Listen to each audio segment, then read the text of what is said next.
Down the hill.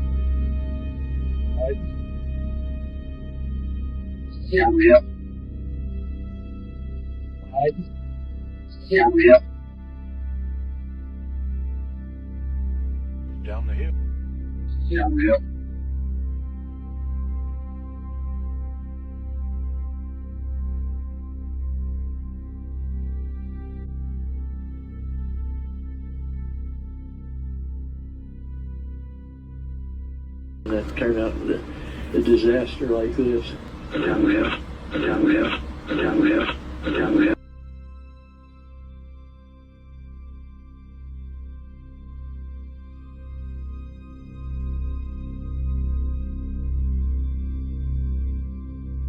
That turned out a disaster like this.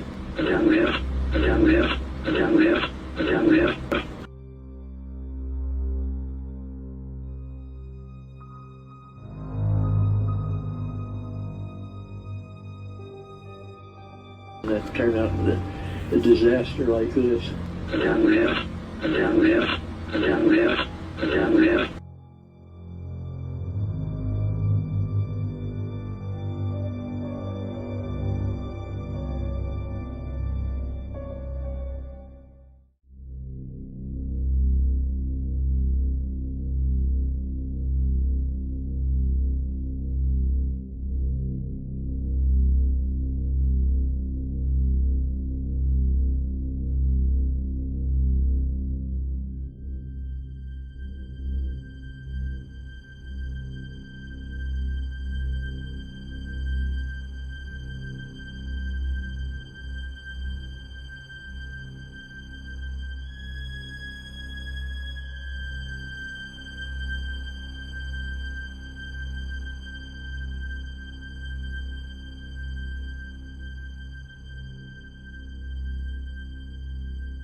Logan had a criminal history, including violence towards women, and he told numerous ex-partners that he would kill them.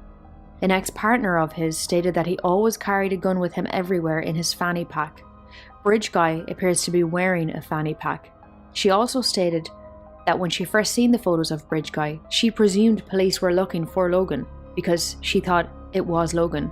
She did not realise that the photo was the photo of the suspect. In total, 15 tips, both anonymous and from known people in the community, reported that they thought Logan was in fact Bridge Guy. Police were granted a search warrant to search Logan's home.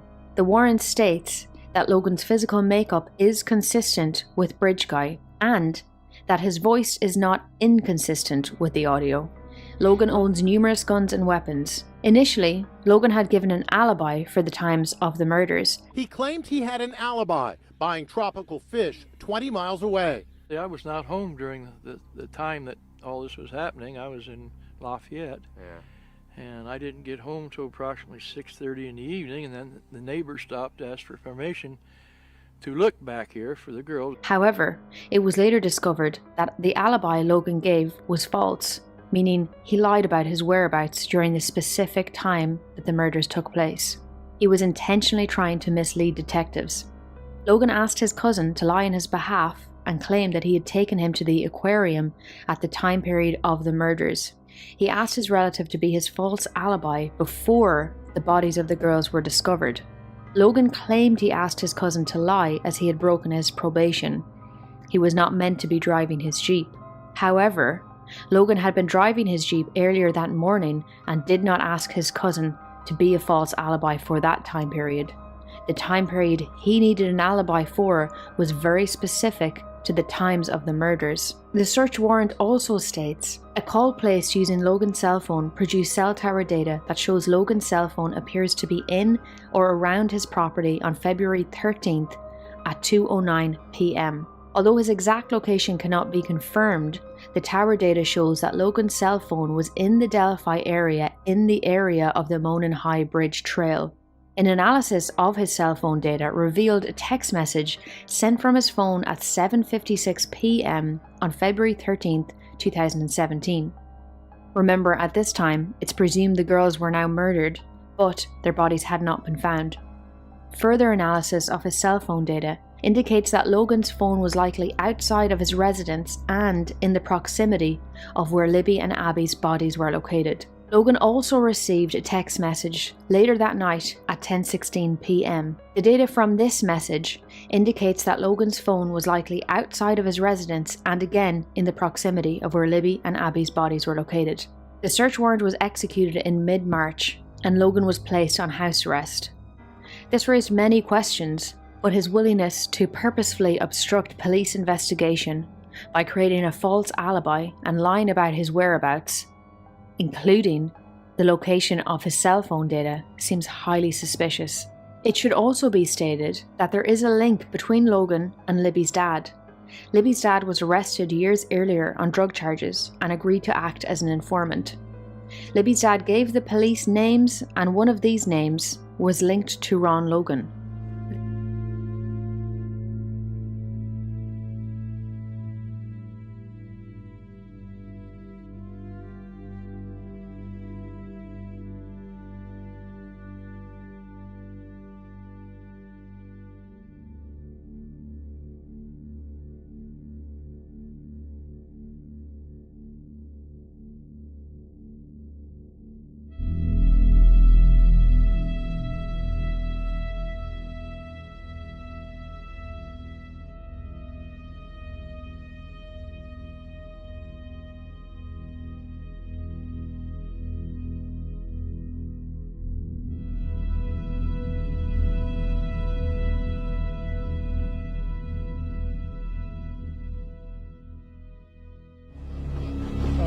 Right here.